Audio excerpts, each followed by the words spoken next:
O Vasco encara o Corinthians hoje, lá em São Paulo, tentando dar fim a um jejum de 17 anos.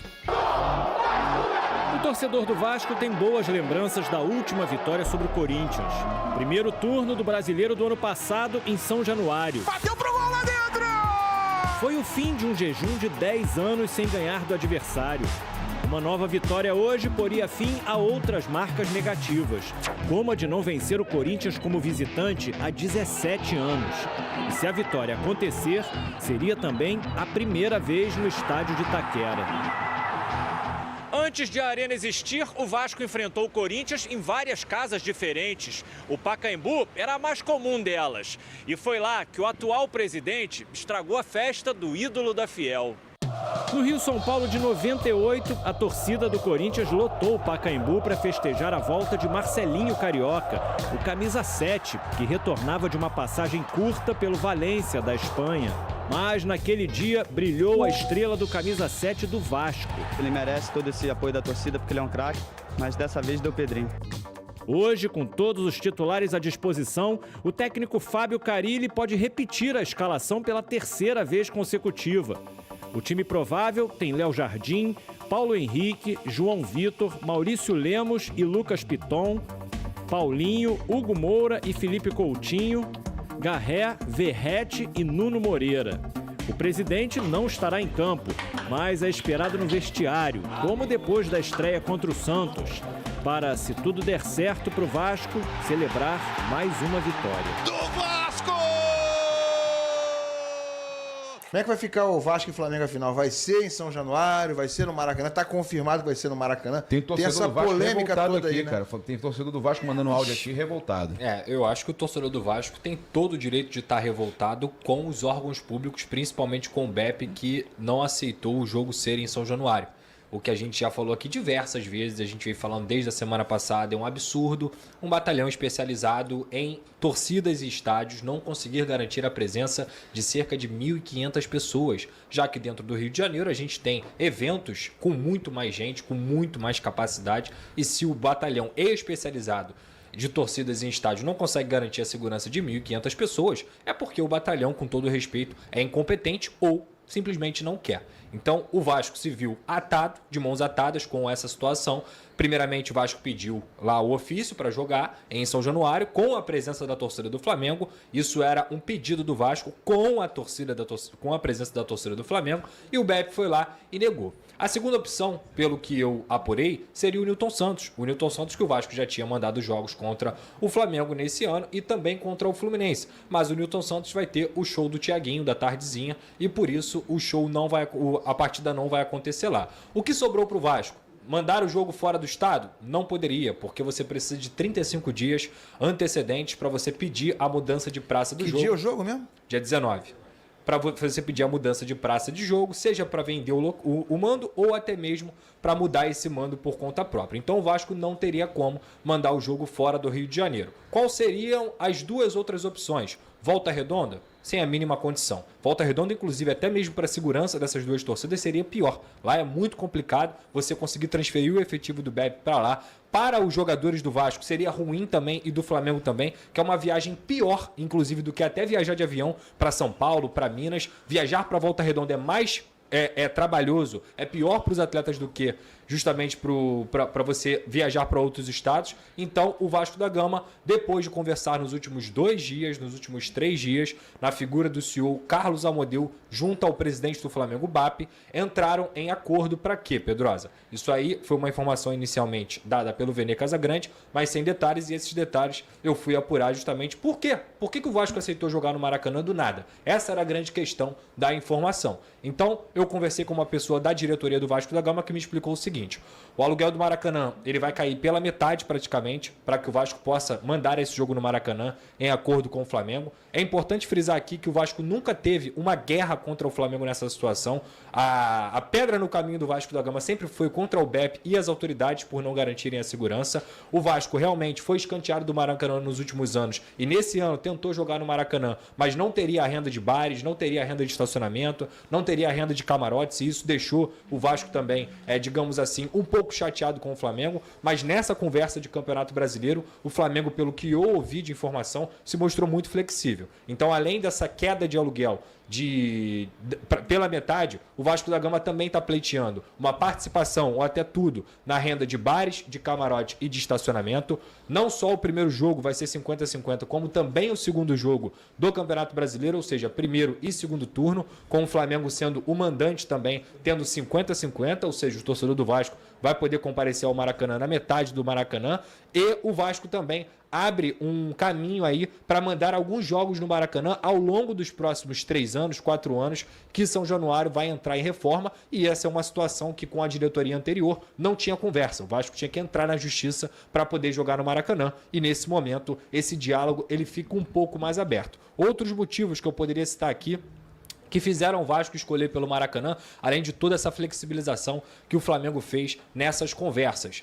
Em São Januário, mesmo que o BEP voltasse atrás, o Vasco tinha um certo receio de qualquer estalinho que acontecesse em São Januário mandassem fechar São Januário. A gente sabe, o Estado, infelizmente, muitas vezes foi preconceituoso com o Vasco da Gama. O Vasco ficou 3 meses com seu estádio fechado lá em São Januário, enquanto outras praças, enquanto outros estádios são completamente piores e não tem nada. A gente viu esse ano, por exemplo, a torcida lá na Neoquímica Arena. Agora as torcidas estão banidas, mas a Neoquímica continua funcionando normalmente. Eles só não poderão levar as bandeiras e as faixas e a bateria. Então qualquer tipo de problema, mesmo que fosse mínimo em São Januário, seria um prato cheio para as autoridades para fecharem o estádio também. E obviamente o Vasco não pode ficar sem seu estádio. Isso tudo são coisas terciárias.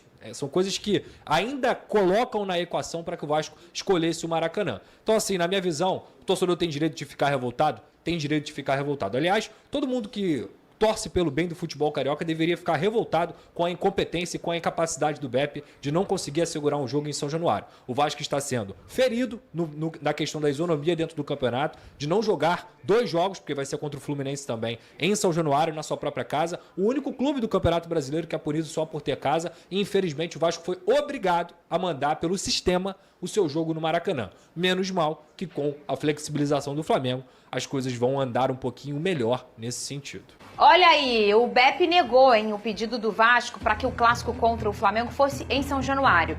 De acordo com a polícia, a decisão se deu com base nas análises estratégicas da unidade que apontam riscos à segurança no perímetro e no interior da praça esportiva em jogos dessa natureza. Lucas Pedrosa, você é um cara que sempre fala desse assunto aqui nesse programa, né? Sobre o Vasco e Flamengo dentro de São Januário. Talvez eu enrole um pouquinho a produção, mas eu vou pedir, enquanto eu faço o meu comentário, para eles abrirem a minha página no Twitter e colocarem um vídeo que eu coloquei lá, que é um vídeo onde eu faço uma pergunta ao BEP. E aí eu acho que seria legal a gente ilustrar para o nosso telespectador. E eu posso falar uma coisa? Sim. Todo BEP assiste ao SBT Sport TV, Sim. tá? Então eu faço essa pergunta. Um beijo para todos eles que são muito competentes, que são caras com muita experiência em segurança de estádio, inclusive virou modelo para o grande Brasil, porque essa questão de ter uma polícia especializada em estádio, isso é uma coisa muito nossa e a gente foi, né, isso foi melhorando. Um beijo para eles. Se eles quiserem responder, a gente tem todo o nosso canal aqui, vocês sabem, os pinças, um beijo para vocês. Todo o nosso canal aberto aqui pra gente escutar vocês também. Cadê a pergunta do Lucas Pedrosa? Uma pergunta ao BEP. Esse perímetro fica em São Januário? Você sabe responder. Onde fica isso aí? Tijuca. Isso aí é pertinho do Maracanã, Nos né? arredores do Maracanã. Aqui é o Colégio Militar, olha. E isso foi no ano de é 2025. O Maracanã tá aqui. No início dessa temporada, no clássico entre Flamengo e Fluminense. E foram essas cenas aí que a gente viu.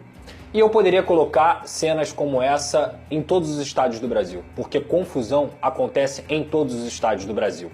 E quando você fala, Fernando, sobre a competência deles, eu acredito mesmo que unidade ou policial, ele não vai ali para fazer algum tipo de incapacidade, dele ser incompetente, nada disso. Mas quem está tomando essa decisão, com os argumentos que está tomando essa decisão, para mim, é muito questionável. Por quê? Se acontece isso no Maracanã, por que São Januário não pode ter a capacidade de segurança? Por que o BEP não pode fazer uma escolta dos torcedores do Flamengo, que seriam 1.000, 2.000, digamos assim, com 5%, até São Januário? Por que não pode fechar o perímetro de São Januário e só entra quem tem o ingresso? Por que não pode colocar a torcida do Flamengo saindo lá do Maracanã, fazendo a escolta até São Januário, como já foi feito em outras oportunidades? A minha pergunta ao Beppe é essa: é só São Januário que tem confusão? O problema é só São Januário? São só as ruas de São Januário que são confusas? Ou como a gente vê nessa imagem aí, a nossa produção pode colocar, por favor, esse perímetro aí, que eu saiba, não fica em São Januário. Então assim, qual é o problema desse jogo? O Vasco é o único clube que está sendo punido e é o único clube que, inclusive, pode perder a isonomia do campeonato,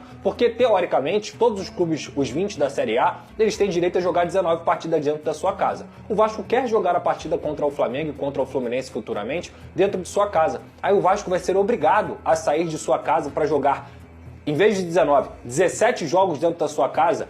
E aí por quê? Por que o Vasco não pode mandar o jogo dentro da sua casa? Por que o Vasco tem que ser o único time do Campeonato Brasileiro que vai jogar só 17 jogos no lugar que mandou? Ah, Pedrosa, porque o Vasco vendeu o mando de jogo. Sim, essa foi uma escolha do Vasco, não uma intransigência, não uma obrigação. E pior, não se sabe onde vai ser o jogo. Por quê? O Vasco da Gama não pode mandar em São Januário, porque eu não sei, por uma decisão do Beppe que para mim é completamente incoerente. No Maracanã vai ter evento no dia 18 de uma igreja aqui do Rio de Janeiro, então não sei se o jogo vai estar disponível. E o Maracanã ainda tem a situação do Vasco ser mandante, mas ser visitante, porque não tem renda de bar, não tem renda de estacionamento, não tem renda de camarote, não tem renda de nada. E ainda tem a questão do Newton Santos, que vai ter um show do Thiaguinho, da tardezinha. Vai ter um show do Thiaguinho lá no Newton Santos. Maravilhoso! Ninguém gosta do show do meu Thiaguinho, não hein? Pode acontecer o jogo no Newton Santos. E pelo regulamento da CBF, você tem que mandar 35 dias antes para fazer a mudança de praça. Onde vai ser o Vasco Flamengo, já que o Vasco não pode jogar na sua casa? A questão... O Venê tem alguma informação? O Paquito falou que você tem alguma informação? Eu tenho informação que um grupo de empresários fez uma proposta, tanto ao Vasco quanto ao Flamengo, para levar esse jogo para o Maranhão, São Luís. A proposta chegou no dia 20 de março, o Vasco entendeu que não seria o melhor caminho e o valor para os clubes seria de R$1.900.000, além de pagamento de todos os valores de hospedagem, hotel, e o Vasco tem o direito de não aceitar. O Flamengo iria sem nenhum problema, o Flamengo não seria contra. Pelo contrário, o Flamengo até toparia, mas o Vasco tem o direito de não querer levar o jogo para lá. E eu vou além. Eu acho que o Vasco deveria brigar sim para levar esse jogo para São Januário. Porque a hipocrisia é o seguinte, muita gente fala assim, eu sou contra a torcida única. E aí é a favor do Vasco não querer levar o jogo para São Januário. Por quê? O Vasco tem o direito de mandar o jogo em sua casa. Se o Beppe, se a Polícia Militar consegue garantir show da Madonna para 3 milhões de pessoas no Rio de Janeiro, por que não consegue garantir um jogo entre Flamengo e Vasco em São Januário? Consegue garantir um Vasco e Corinthians, que também é um nível altíssimo de briga entre os torcedores. Por que não consegue levar Flamengo e Vasco?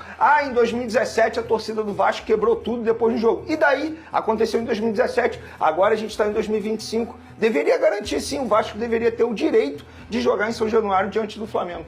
E é engraçado, Vene, o Vene cita o Corinthians, sabe desde quando que a torcida do Corinthians é escoltada? Desde a Dutra. A Polícia Militar faz uma escolta à torcida do Corinthians ou de qualquer outro visitante com potencial de violência da Dutra até São Januário. Não seria mais fácil você reunir os 2.000, 3.000 que tem ingresso do Flamengo e fazer a escolta que seja a pé do Maracanã até São Januário? Não daria para acontecer isso?